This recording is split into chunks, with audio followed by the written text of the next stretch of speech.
예, 오늘 138번째 주제는 단어가 좀 과격합니다. 더러운 것 청소하기입니다. 더러운 것 청소. 요한복음 2장 13절부터 22절 말씀을 가지고 제가 전해드리도록 하겠습니다. 성경을 제가 읽도록 하겠습니다. 여러분들 잘 아시는 성전 정화 사건입니다. 결국은 우리 박성 교수님 뭔가 딜에 의해서 다시 앉았네요. 예, 큰 축복이 있을 것 같습니다. 제가 읽겠습니다. 6월절이 가까운지라 예수께서 예루살렘으로 올라가셨더니 성전 안에서 소와 양과 비둘기 파는 사람들과 돈 바꾸는 사람들이 앉아 있는 것을 보시고 양이나 소를 다 성전에서 내쫓으시고 돈을 쏟으시며 내 아버지의 집으로 장사하는 집을 만들지 마라 하시니 제자들이 성경 말씀에 주의전을 사모하는 열심히 나를 삼키리라 한 것을 기억하더라. 이에 유대인들이 예수께 무슨 표적을 우리에게 보이겠느냐. 예수께서 너희가 이 성전을 헐라 내가 사흘 동안 일으키리라. 유대인들이 이 성전은 46년 동안 지어졌거늘 예수는 성전된 자기 육체를 가리켜 말씀하신 것이라. 아멘. 아멘. 다시 오늘 이 내용은 참 어렵진 않은데 좀 이해하기에 조금 어려운 점이 좀 있습니다. 만약에 이게 지금 예를 들어서 지금 우리 윤석열 대통령과 MBC와의 관계에서 MBC가 이걸 보고 보도를 한다면 어떻게 할 거예요? 드디어 예수 자기 폭력성을 드러내다. 성전에서 자기 마음대로 막 다 뒤집닥하고 이렇게 아마 과격한 단어로 이렇게 막 큰 문자로 헤드라인을 그렸을 것입니다. 저도 이전에 이 말씀을 가지고 예수님이 왜 이렇게 조금 폭력적인 맛이 왜 날까? 라는 것에 대해서 얘기를 하면은 또렷하게 얘기를 못했어요. 또렷하게. 그래서 오늘은 이것을 진짜 팩터, 아시죠? 팩트를 알아서 정말 예수님 오늘 왜 이렇게 하셨는가 그 부분을 말씀을 통해서 같이 깊게 깨닫는 시간이 되었으면 좋겠습니다. 이 말씀만 보시는 대로 예수님께서 6월절 예루살렘에 올라가셔가지고 성전을 청결케 하는, 성전을 깨끗게 하는 사건을 보여주고 있습니다. 우리가 아시는 대로 이런 사건은 사실 성경에 보면 두 번 나와 있어요. 오늘 이처럼 예수님이 처음 공생의 사역을 시작할 때 이 사건이 있었고 예수님의 사역 성령 말기에 또 이런 일이 또 한 번 더 있었습니다. 그러면 이 사건이 가르치는 교훈이 뭔가 이제 생각을 해야 돼요. 왜냐하면 드러난 모습이 너무 과격하기 때문에 뭔가 뚜렷한 메시지가 있다라는 것입니다.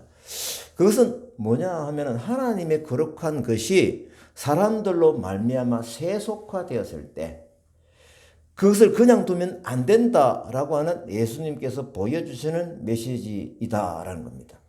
이것을 우리가 한 사례로서 받아들여야 돼요. 그래서 이 세속화의 중심에 그러면 누가 있었는데 라고 우리가 살펴보면은 옆집 아저씨도 아니고 저 멀리 있는 나쁜 사람도 아니고 뭐 김정은이도 아니고 종교 지도자들이 그 안에 중심에 들어있었던 거예요. 성전 안에서. 그래서 이 청결 사건은 더욱더 예민해지는 사건이다라는 것입니다. 우리가 요즘 보면은 교회를 교회되게 라는 어떤 이 부분에 기대를 하고 있다 그러면 오늘 이 말씀을 보면서 속에서 교회를 교회되게 하는 예수님이 참 팩트적인 뜻이 무엇일까라는 바라보는 기회가 될 것입니다. 우리가 기도하고 있죠. 요즘 이런 부분이 어렵기 때문에 교회가 요즘 상당히 어렵다는 얘기를 많이 하고 있거든요. 그래서 우리 기도에는 가끔 뭡니까? 교회가 교회되게 해달라고 하는 우리 대표 기도 속에 나오는 경우가 참 많이 있습니다. 그래서 오늘 사건은 예수님께서 주신 메시지가 무엇인지 집중해서 좀 살펴보고 싶다라고 하는 것입니다. 지금 이 상황을 보게 되면 예수님께서 언제 가셨나요? 6월절 명절입니다. 우리나라 같으면은 스리랑카 같으면 무슨 명절이 있죠? 새해 막 잔치하고 그러죠? 우리나라에도 막 명절 때는 사람들이 어떻게 좀 모여요. 그죠? 이때는 6월절 명절은 어디에 모이느냐라고 하면 사람들이 예루살렘에 막 모여요. 그러니까 예수님께서 어느 때에 6월절 이 명절 때에 예루살렘에 올라가셨다라고 하는 겁니다. 그러면 이것을 볼 때 예수님께서 지금 이제는 공생애를 시작하시기 때문에 많은 사람들 앞에서 이 복음을 증거하려고 하는 그런 뜻이 있겠구나라는 생각을 살짝 하게 됩니다. 그 많은 대중들이 바라보는 상황에서 이 성전 청결 사건은 혁신적인 대사건이 되고 있거든요. 그러면 예수님은 많은 사람들이 있는 이곳에 이때에 선택하신 이유가 있지 않겠느냐라고 하는 것을 가지고 오늘 말씀을 살펴봅니다. 이 대목을 전체적으로 이해를 좀 하려고 하면은 이 내용을 순서대로 또 그 당시 생활 배경으로 종교적인 상황 배경으로 살펴보아야 하는 것입니다. 이때 지금 현재 상황이 어떠합니까? 성전 안에서 소와 양과 비둘기를 팔고 있는 거예요. 이거는 하나님께 그때는 예배하기 위해서 꼭 필요한 그 재물이었어요. 그리고 돈을 바꿔주는 사람도 있었는데 이 사람들이 예배하러 오는 사람에게 나름대로 편하게 해주는 합리적인 이유가 또 있었던 거예요. 이것이 매우 중요합니다. 그래서 자기들이 거래는 어떻게 합리화시킬 수 있느냐면은 우리는 이렇게 속된 것이 아니다. 너희들을 도와주고 있지 않느냐. 하나님께 거룩한 예배를 하게 하기 위해서 도와주고 있다라고 주장할 수가 있다라고 하는 것입니다. 누구든지 하나님께서 들을 것을 쉽게 구할 수 있으니까 이렇게 충분히 얘기를 할 수 있겠죠. 사실 종교인들은 즉석에서 갖가지 재물을 구할 수 있어야 하는 것이 필요했기 때문에 그럴 수도 있는 것입니다. 그러므로 예수님께서 이와 같은 합리적인 이유가 있다라고 하는 그 내용이 있음에도 불구하고 왜 이렇게 상을 뒤집고 화를 내셨는가라는 겁니다. 분명한 이유가 있겠구나라고 하는 것을 우리가 예의주시해서 바라보아야 됩니다. 이제 살펴보면은 두 가지 이유가 여기에 들어있어요. 당시 종교 지도자들, 특히 성전 매매에 관련된 제사장들을 고발하는 것입니다. 그들은 이 장사를 통해서 이익과 탐심을 챙기면서 악용하고 있었다라고 하는 것입니다. 또 하나는 뭐냐라고 하면 하나님께 드리는 이 예배가 부패하고 삐뚤어져 있음을 그들에게 상기시켜 주어서 하나님께 온전한 예배를 하게 하는 그 목적이 여기에 뜻이 들어있는 겁니다. 이 두 가지 시각으로 이제 우리가 배경을 살펴볼 텐데요. 우리가 성소는 어떠합니까? 하나님의 속한 하나님의 복음이 또 교훈이 선포되는 장소이죠. 그리고 옛날 성막을 통해서는 하나님께서 임마누엘 하시는 함께 하시는 하나님으로서 성소를 통해서 보여주셨거든요. 그러면 예수님의 이 교훈은 거기서 우리가 순수성을 가지고 봐야 된다라는 필요가 있다라고 하는 것입니다. 그리고 예수님은 어떠합니까? 자신을 성전의 주인으로 선포하는 메시지가 여기에 있구나라는 것을 눈여겨보셔야 됩니다. 그리고 간과하지 말아야 될 것은 신자들에게 예배하는 사람들에게 야 우리가 재물을 살 수 있도록 필요한 것을 제공해 주잖아. 하나님께 더 잘 예배할 수 있다 하잖아. 라고 하는 이 전략이 누구의 전략이다? 사탄의 전략이다. 왜요? 순수하게 온전한 마음으로 헌신하는 마음으로 하나님께 예배하는 그 마음을 해치고 있기 때문에 그렇습니다. 그래서 교회는 어떤 부정한 것도 교회를 더럽히게 해서는 안 된다라는 것입니다. 그러면 당연히 그 순수함과 거룩함을 유지할 수 있어야 하지 않겠습니까? 이런 측면에서 저는 현대 우리 교회, 현재 이 상태의 우리는 교회가 예수님께서 보여주는 그 메시지에 크게 반응을 해야 된다라는 그런 확신을 가지고 이 말씀을 대합니다. 결과적으로 교회 안에서 분쟁이 일어나는 경우를 보시자 이거죠. 이것도 또 다른 사탄의 전략이 그게 분명하게 들어있는 것이거든요. 사탄의 주특기가 뭐냐면 서로 싸우게 하고 분쟁하게 하고 그렇게 사탄의 주특기거든요. 그러면 사탄의 방법이 침투가 되었다라고 하는 부분이가 느껴질 때 이 당시에 예수님 몸된 이 성전으로서 주시는 이 메시지가 우리에게 어떤 부분으로 반응이 일어나야 되는가라고 하는 것입니다. 교회는 그렇습니다. 순수함과 거룩함을 분명히 가지고 하나님께 예배를 해야 되는데 이것이 상실이 되었다라고 하면은 내 입에서 여호와 하나님이라고 부르지만은 더러운 것이다 라고 하는 것입니다. 그래서 성전 청결 사건과 같이 청소가 되어야 하는 것이죠. 무슨 뜻입니까? 하나님께 회개하며 무릎을 꿇어야 한다라고 하는 것입니다. 개인의 잘못은 개인이 골방에 앉아서 무릎을 꿇어야 되고 그리고 식구가 가족이 잘못했으면 가족 전체로 앉아서 하나님께 회개 기도하는 회개 기도를 해야 되고 교회적으로 분쟁을 해가지고 잘못이 군데군데 일어났다라고 하면은 교회 전체 성도들이 앉아서 무릎을 꿇며 청소 사건이 일어나야 한다라고 하는 것입니다. 자, 그러면 당시 종교 지도자 특히 성전 매매의 이권을 가지고 있는 이 제사장들을 예수님이 고발한 이유가 뭘까라는 겁니다. 그들이 14절부터 17절까지 나옵니다. 그러면 예수님이 왜 성전을 청결케 하셨는가 그 이유가 분명하게 나와야 되거든요. 이 질문을 풀어내기 위해서 당시까지 흘러온 성전 예배 문화를 좀 알아야 돼요. 이게 지금 이제 이 시대가 언제냐면은 사실을 보면은 신구약 중간 시대에서 어떻게 보면은 예수님의 시대로 들어가는 그 초입 단계이거든요. 그러면 이 당시의 예배 문화는 어떤 문화였을까요? 지금 그 말라기 선지자 이후에 약 400년, 430년 동안 예수님 오실 때까지 신구약 중간 시대에 제사장들과 대제사장들이 어떻게 예배를 가지고 나름대로 오염시켜 갔느냐라고 하는 것이 여기에 열실히 드러난다라고 하는 것입니다. 아시는 대로 이 당시에는 로마 제국이 지배를 당하고 있었죠. 그러면은 힘 있는 자가 누구였습니까? 하나님이 아니고 로마 제국인 거예요. 이 여기에 등장하는 사람들은 이제 로마 제국 그 권력의 로비로 인해 가지고 그들이 유대 중심의 종교권을 가지고 있는 그런 사람들이었다라고 하는 겁니다. 사실 여러분들이 헤롯도 역사적으로 살펴보면요, 이스라엘 본토 순수한 사람이 아니었어요. 이방인이었어요. 이방인이었는데 나름대로 이렇게 기회를 잡아가지고 자기가 위치를 확보해 나가면서 결국은 로마 정부에 가서 로비력으로 인해가지고 그 총독 자격을 따낸 거예요. 그럼 이 문화를 누구가 배웠을까요? 유대 종교 지도자들도 배우게 되겠죠. 그러면 헤롯 총독에게 가가지고 이런 부분을 얘기했을 때 헤롯 총독도 자기가 돈을 썼으니까 뭡니까? 그들에게도 돈을 받고 이런 부분이 자연스럽게 오염되고 있는 것이 일어나고 있었다라고 하는 겁니다. 다시 말해서 이 제사장권을 어떻게 했다? 돈으로 주고 사고 받고 해서 로비력으로 인해가지고 그 중심에 앉아서 유대인들을 이용해서 뭘 하고 있다? 경제권을 쥐고 있다. 바로 이런 상황인 것입니다.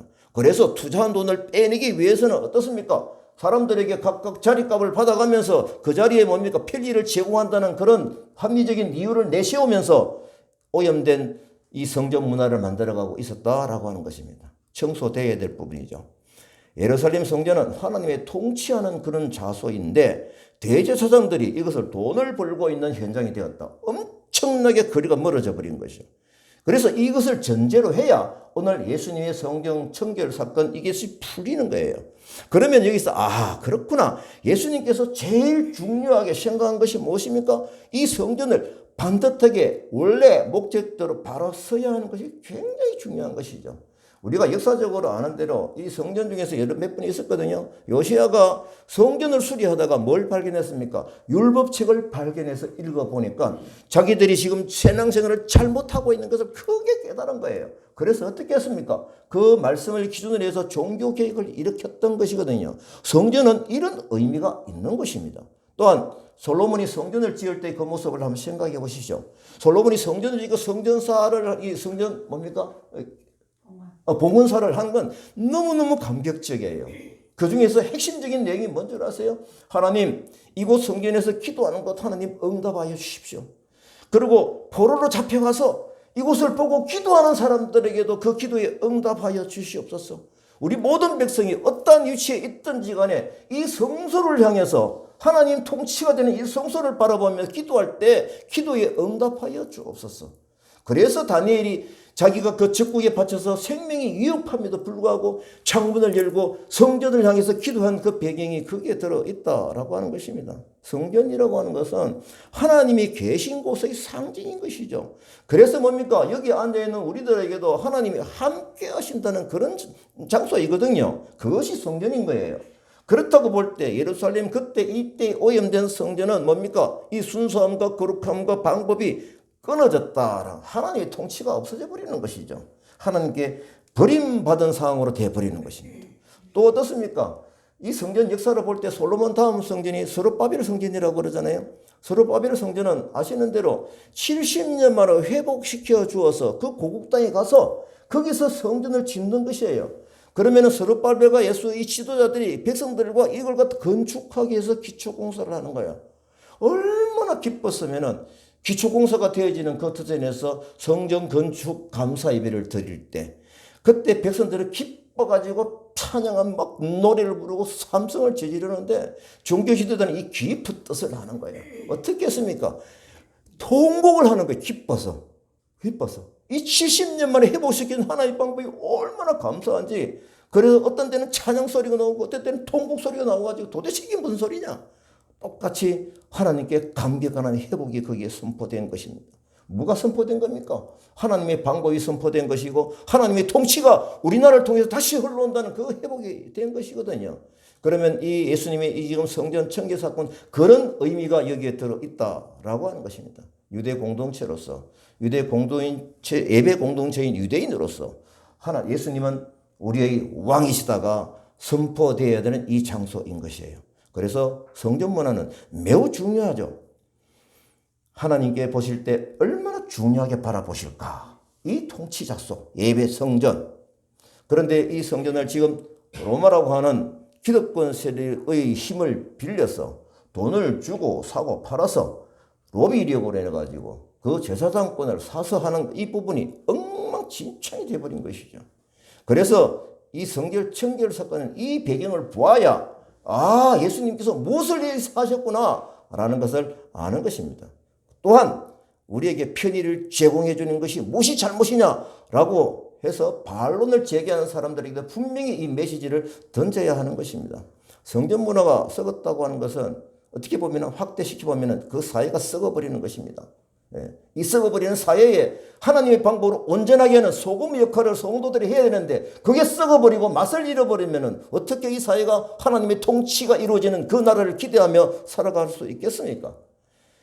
그래서 오염된 사회에서 이 성전을 깨끗하게 하였다는 것은 매우 중요한 사건이다라고 하는 것입니다.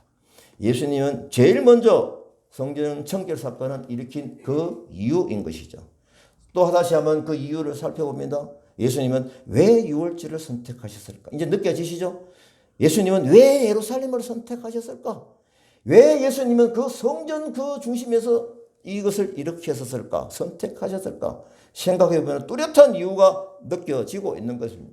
이 메시지를 온 천하에 공개하는 예수님의 방법인 겁니다. 예수님은 자신이 공생애를 시작할 때 은밀하게 몰래 하실 생각이 없으세요. 이제부터 나는 이 땅에 온 그 목적을 달성하겠다라고 하는 것을 만천하에 선포를 하셔야 되고 다 보이겠다는 예수님의 뜻이 있으신데 그래서 이 6월절 날 많은 사람들이 이 시선이 바라보는 이곳에서 이 일이 일어났구나라고 하는 것입니다. 살펴보십시다. 이 일이 일어났을 때 반응이 어땠을까요? 온 신문에 떠들썩했겠죠. 신문이 있다면은요. 그 어지간한 사람들은 다 알게 될 겁니다. 온 땅에 흩어져 있는 뭡니까? 또 이 디아스포라. 왜냐하면 이 사람들이 멀리서 외국에서 또 이 6월절에서 봤잖아요. 그러면 그걸 보고 간 사람들이 자기 나라에 가가지고 가만히 있었겠어요? 막 그 있었던 일을 온 세계 열방에 다 전하는 그런 사인이 되었던 것입니다. 이렇게 다 모인 자리에서 일을 하나 탁 터뜨려 놓으니까 전파력이 무지무지 크겠죠. 그것을 본 무리들이 자기 고향에서 말하게 될 때에 무엇을 얘기했겠느냐라고 합니다. 잘못 받아들였으면 팩트를 보지 못하였으면 예수가 폭력을 행했어 이렇게 얘기를 할 수 있겠죠. 하지만 반듯하게 이 의미를 본 사람은 예수 그리스도의 위치 또 구약 성경의 배경을 알게 되면 예수 그가 하나님의 아들이라고 해서 여기 메시지가 나오거든요. 그런 말들이 온전하게 전파가 되겠죠.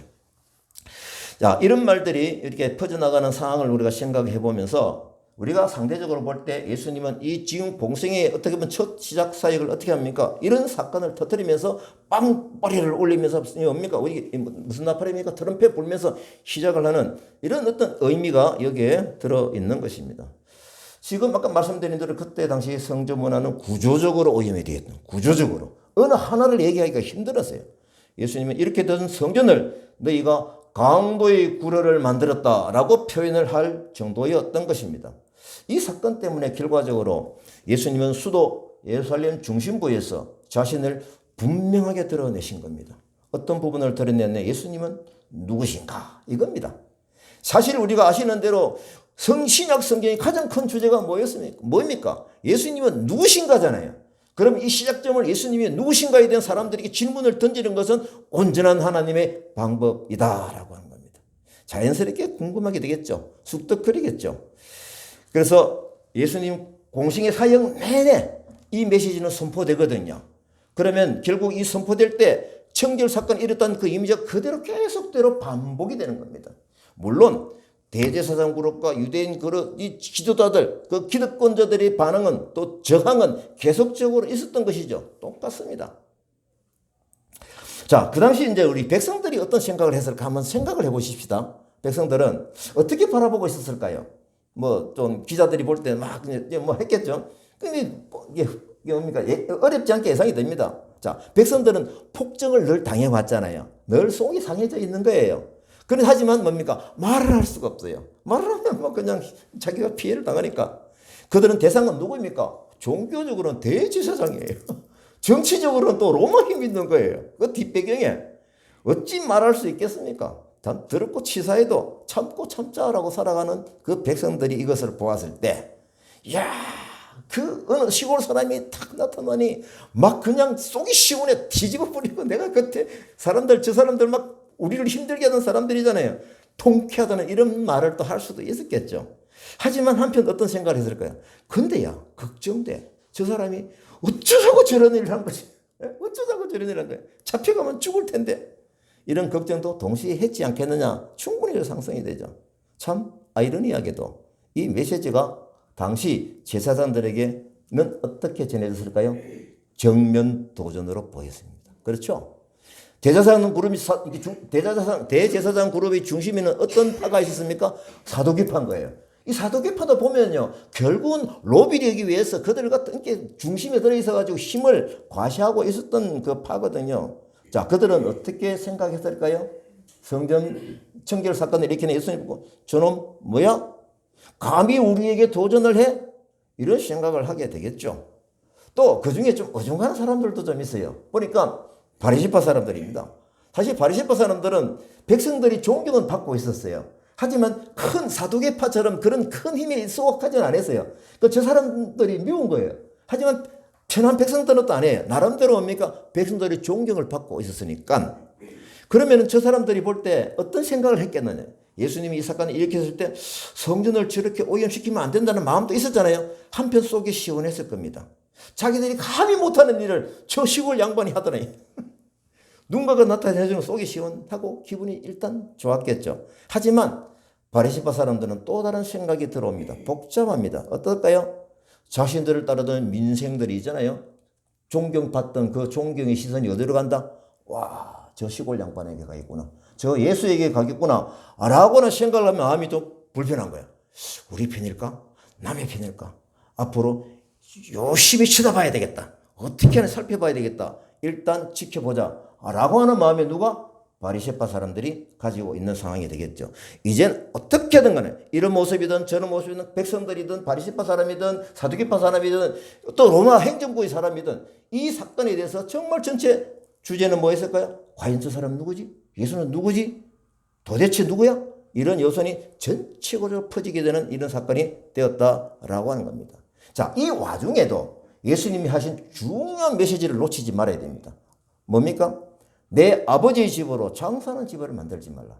와, 이 핵심 메시지죠. 엄청난 선포거든요. 자, 먼저 뭐라고 했습니까? 이 선포는 이 성전이 누구 어디라고요? 내 아버지 집이라는 거예요. 내 아버지는 누구입니까? 하나님의 집이거든요. 그러면 뭡니까? 여인에 압축된 거는 하나님이 예수님의 아버지, 하나님의 독생자 예수 그리스도, 이것이 지금 선포된 거예요. 엄청난 정보입니다. 다시 말하면 내가 이제는 왕이다라고 선포하는 것이죠. 이 선포는 예수님 공생의 사역이 진행이 되면서 계속적으로 반복되는 메시지인 것을 여러분들 아셔야 돼요.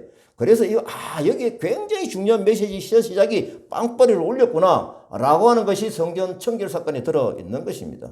그래서 이 과정을 볼 때 예수님은 의도적으로 이 날을 잡았고 의도적으로 이 일을 일으키셨고 메시지를 선포하신 것입니다. 내가 왕이다.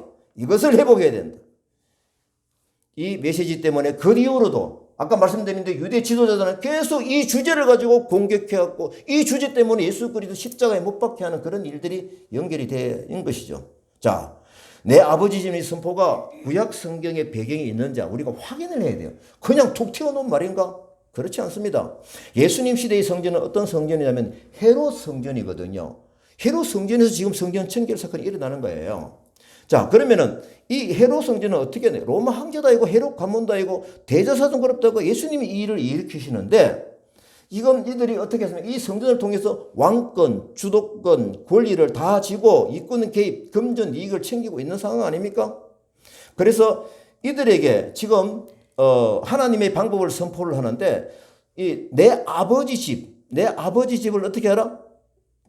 내 아버지 집은 장사하는 집으로 만들지 마라. 이 장사하는 집에 너희들이 탐욕으로 이권을 챙겨가는 그런 집으로 오염시키지 마라. 이 두 가지가 결국은 선포되어 있다라고 하는 것입니다. 여기서 중요한 것은 우리가 이 메시지에서 예수님은 하나님의 독생자 예수 그리스도이고 그리고 이 땅에 오신 목적이 우리 인생을 구원하시기 위해서 한 목적인 것을 또 나옵니다.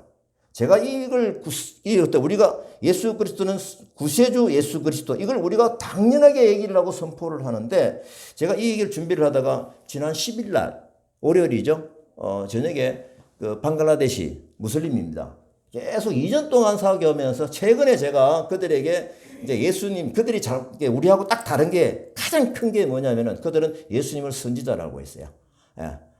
예수님 구세주 예수 그리스도를 가서 사실은 거기에 뭉개버리는 거예요. 그걸 다 공부하면서 다 배웠거든요.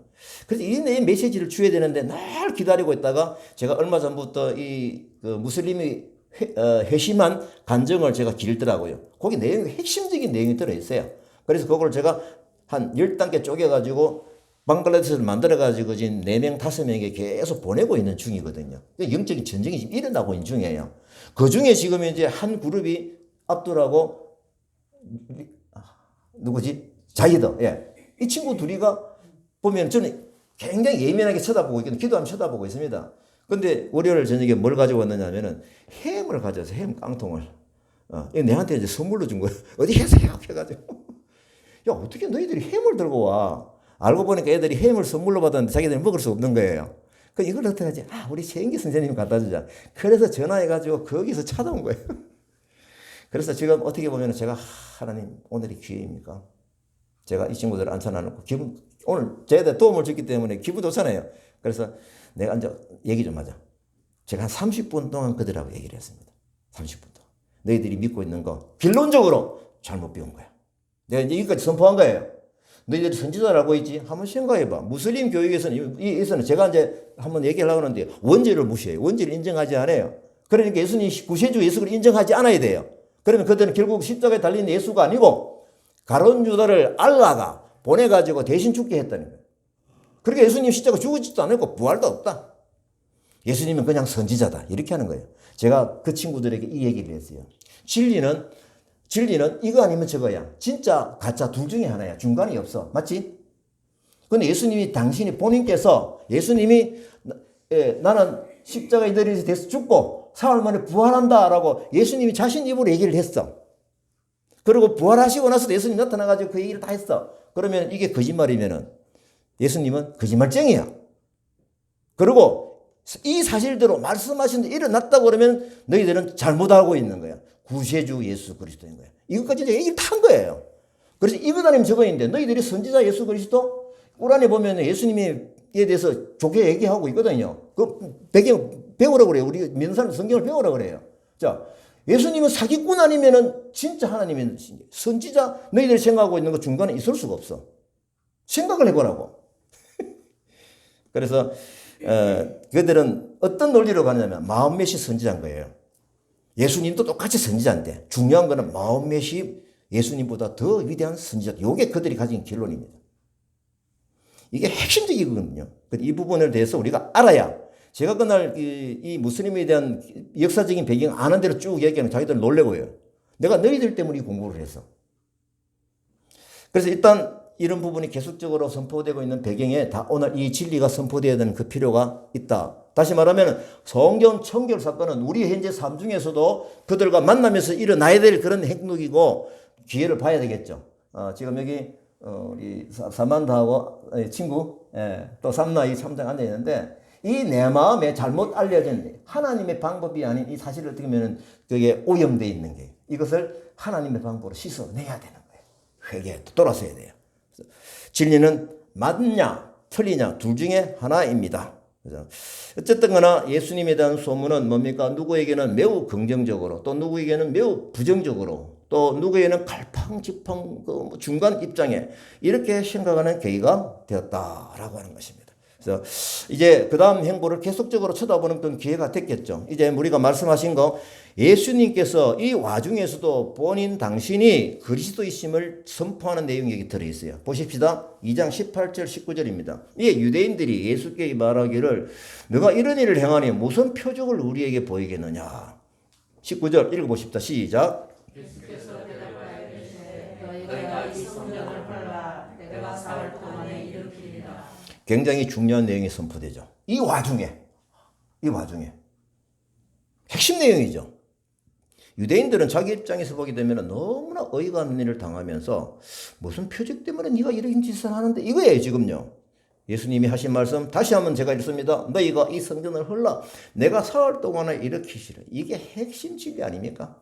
이게 지금 이 와중에 선포되는 거예요. 그러면은 성전 청결 사건의 폭력적인 그 부분을 막 드러내가지고 우리가 봐야 될 것이냐? 아니면은 이 팩트인 이 말씀을 봐야 되는가? 이걸 분명히 해야 되는 거예요. 이 말씀은 예수님이 이 땅에 오신 그 이유를 선포하시는 겁니다. 사역의 시작 시점에서 결국 성전이신 예수님을 그들이 죽일 것이고 예수님은 3일 만에 부활한다. 이 예언을 선포하는 거예요. 20절을 봅니다. 유대인들이 이 성전은 야 46년 동안 지었는데 네가 3일 동안 이렇게 했느냐? 헤롯 성전 건축은 제가 살펴보니까 주전 20년에 시작을 하고 그 다음에 27년인가 그리 완공됐다. 이 얘기를 제가 듣고 있거든요. 하여튼 어쨌거나 유대인들은 예수님의 예언적 십자가의 죽으심과 3일의 부활 사건을 지금 이제 깨닫지 못하는 거예요. 그래서 이런 말들을 하려는 거죠. 영적으로 어두운 자들은 언제든지 하나님 말씀을 피상적으로 해석하다가 저렇게 잘못 오해하면서 가고 있다라고 하는 2장 21절을 봅니다. 그러나 예수는 성전된 자기 육체를 가리켜 말씀하신 것이라. 그렇죠. 그래서 성전으로 그 육체를 비유하신 이유가 뭡니까? 구약 성전이 시작 교회와 같기 때문에 그렇다. 이 연결 지금 바톤이 연결되는 거예요. 그래서 시작에서는 예수님의 예수님의 몸으로 비유되고 있지 않습니까? 이 기절이 뜻이 무엇인지 여러분들 아시잖아요. 22절입니다. 이는 죽은 자 가운데서 살아나신 후에야 제자들이 이 말씀하신 것을 기억하고 성경과 예수께서 하신 말씀을 믿었더라. 결국은 이 말씀은 예수님께서 이 땅에 오신 주된 목적이 선포되는 겁니다. 누구를 위해서? 산나와 사만다와 우리 친구의 죄를 대신해서 십자가에 죽으신 거야. 구체적으로 얘기하면 산나를 대신해서 십자가에 예수님이 돌아가신 거예요. 그래서 우리가 이 진리의 말씀에 반듯하게 들어와서 우리가 정말 회개하고 예수님의 방법대로 성전을 깨끗이 청결하게 하는 예수님 방법대로 내 안에 가지고 있는 잘못된 죄를 씻어내고 하나님의 백성이 되어서 하나님 복받는 인생이 되는 것이 오늘 우리들이 바라는 바람이다 라고 하는 것입니다. 22절 봅니다. 다시 읽을게요. 죽은 자 가운데서 살아신 후에야 제자들이 이 말씀하신 것을 기억하고 성경과 예수께서 하신 말씀을 믿었더라. 여기서 성경은 뭘까요? 신약 성경입니까? 구약 성경입니다. 구약 성경 구체적으로 뭡니까? 선지자의 글과 율법과 선지자의 글과 시편에 이런 어떤 부분들이 바로 이때의 성경 말씀이거든요. 그러면 뭡니까? 구약 성경에 이 부분이 뭐가 됐다? 충분하게 예언이 되어져 있다라고 하는 것입니다. 예수를 아시는 대로 예수님이 부활하시고 나서 제자들도 아직까지도 헷갈리고 있는데 부활하신 몸을 보여주면서 야 정신 차려 내가 부활한 예수야 이렇게 메시지를 주지 않았습니다. 어떻게 하셨습니까? 성경에 나를 가리켜 기록된 뭡니까? 이게 율법과 시편과 선지자의 글에 나를 가리켜 기록된 것을 모든 것을 그들에게 교육을 시켜서 예언되어진 대로 되어진 이 과정을 예수님은 선포하신 것이죠. 유대인들은 어떻습니까? 거의 성경을 외우다시피 한 사람들 아닙니까? 예수님에 대한 공부도 많이 했죠. 근데 이걸 깨닫지 못하는 거예요. 그러면 깨닫고 깨닫지 못한 부분에서 누가 중심에 들어있느냐? 성령님의 은혜가 여기에 들어있다는 거예요. 그래서 제가 여러분들에게 아무리 얘기를 해도 삼나 얘기도 성령님의 도움이 없이는 그 부분을 온전하게 깨닫기 어려운 거예요. 그래서 성령님은 지혜를 주셔서 결국은 성경과 예수님이 하신 말씀을 믿었다라 라는 데까지 여러분들을 인도하실 것입니다. 그래서 바람을 가지고 기도를 하셔야 돼요. 배가 고파야 돼요. 23절 봅니다. 6월절에 많은 사람이 그의 행하시는 표적을 보고 그의 이름을 믿었으나 자 많은 사람들은 뭡니까? 이 많은 백성들 이름이 여기 다 포함이 되는 거야. 아하 이 사건 때문에 결국은 예수님이 뭡니까? 구약 성경에 예언되어진 대로 오신 바로 그분이라 라고 하는 것을 믿었다라고 하는 겁니다. 제대로 깨달은 거죠. 팩트를 받아들이는 거죠.